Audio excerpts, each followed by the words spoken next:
Barangay Hinebra, Coach Tim Kun may matinding hamon kay Coach Chot Reyes at sa Twintex Tropang 5G. Samantalang Coach Chot Reyes, papalitan si Bulbul.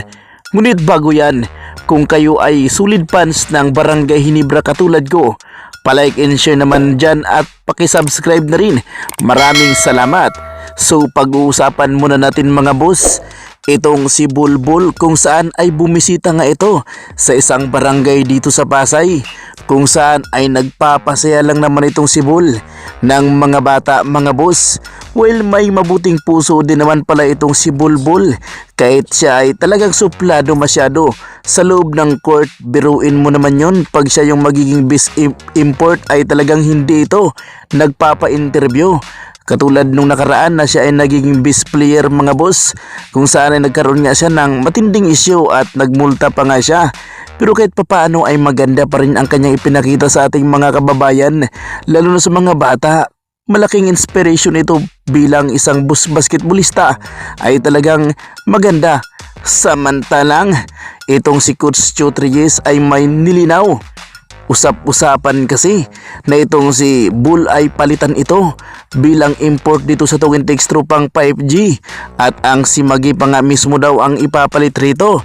Ngunit itong si Coach Chot Reyes, mayroon itong nilinaw mga boss. Wala nga daw umano sa plano na palitan itong si Bulbul, kaya tatapusin nga daw ang conference na ito na itong si Bulbul ang kanilang gagamiting import. Well, tama din itong si Coach Chot Reyes para sa akin, dahil mahirap talaga pag magpalit sila ng import, lalo na't nasa kalagitnaan at may nabuo ng chemistry sa pagitan ni Bulbul. Samantalang Coach Tim Kun, may matindi itong paghahamon dito nga kay Coach Chot Reyes at sa Twintex Tropang 5G. Sa ngayon kasi, marami ang nagsasabi na mahihirapan nga daw ang Barangay Hinebra dito sa Twintex Tropang 5G sapagkat wala nga daw silang pantapat pagdating sa kanilang import. 7'3" kasi ang height ni Bull mga boss, kaya mahihirapan talaga daw.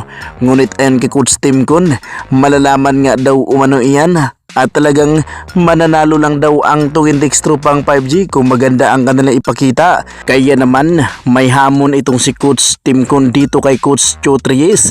Pagalingan na lang daw bilang head coach at talagang kailangan nga daw nilang ibuhos dahil gagawin nga daw nila ang kanilang lahat na kakayahan. Advantage ayon kay Coach Tim Kun ang kanyang import na maliit na si JB. Hindi natin alam kung anong klaseng advantage, pero kita naman natin sa mga performance ni JB sa conference na ito ay talagang mapapasabi ka na lang talaga na mamaw si Justin Brownlee.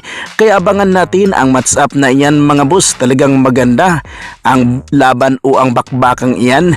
Kung kayo ang tanungin, ano ang inyong masasabi sa matinding paghamon ni Tim Kun dito nga kay Chot Reyes at sa Twintex Tropang 5G? Magkomento kayo sa baba, sabay-sabay natin pag-usapan.